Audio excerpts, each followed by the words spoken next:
This is Hidden Killers Week in Review. A look back at the most prolific stories of the week.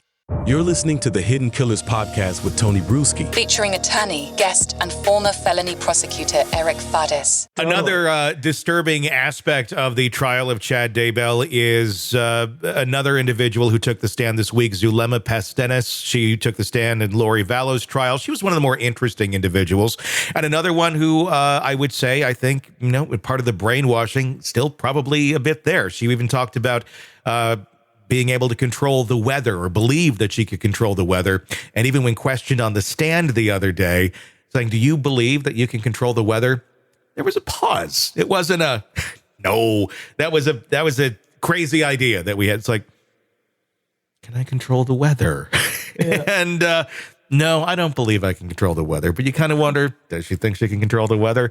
Here's some of her testimony that really, I think, is probably one of the damningest pieces that we're going to see against Chad Daybell. Again, talking about the future of JJ while he was still alive and how there ain't much future to be had. Let's take a look. During this meeting, Chad said that JJ was going to die young, that he was probably going to die soon, and that he was going to come right back to Earth as Colby's son. And who is Colby? Lori's son. Nothing like justifying murdering a child by saying he's going to come right back. Nothing to worry about. And Chad, he had these people around his finger, it really seems, and they would believe whatever magical thoughts he said. So I guess it puts in a little more perspective as to why Lori maybe was okay with her children being killed, because in her mind, they weren't her kids anymore. Yeah, that is chilling testimony and quintessential spiritual manipulation to try to convince somebody of this horrid thing, that this kid is likely going to die soon, but don't worry, he'll be back. And this is all already written in the spiritual cards or whatever. And I think it just goes to show from the government's perspective how manipulative Chad Daybell is and what he was planning.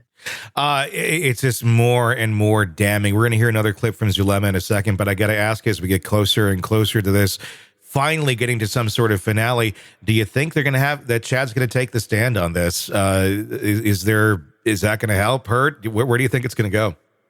Oh, dear. There's just so much to cross-examine him on if he goes up there. There are all of these lies. There are all of these absurd statements. There are all of these things that looking back in hindsight, appear to be him, forecasting the deaths of these two kids. And so if he gets up there, he's subject to cross-examination on all of that. I'm just not sure what kind of points he could be scoring. Yeah, I don't see how he could score anything with this. And what's he going to say? I mean, what would he say? Like, I didn't say that? I mean, of all these people, it's shown that he did. And there's text messages. It's all there. Zulema also talked about how convenient it was for Chad and Lori when, the rules simply don't have to apply to them just because, they're the exception to the rule. Let's take a look at that. I asked why they were together like that when he was still married, and he said that they had been married to each other 7 times before in other lives, and they had been exalted before together in other worlds, and that they were to be together in this life because they had a mission together, and that their spouses would understand because of the mission that they needed to complete.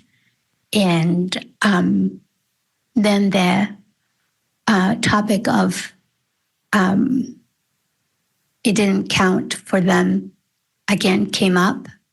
And this is another of the times when Lori said, it doesn't count for me. One of the most creative excuses to tell someone to justify an affair. Yeah, yikes.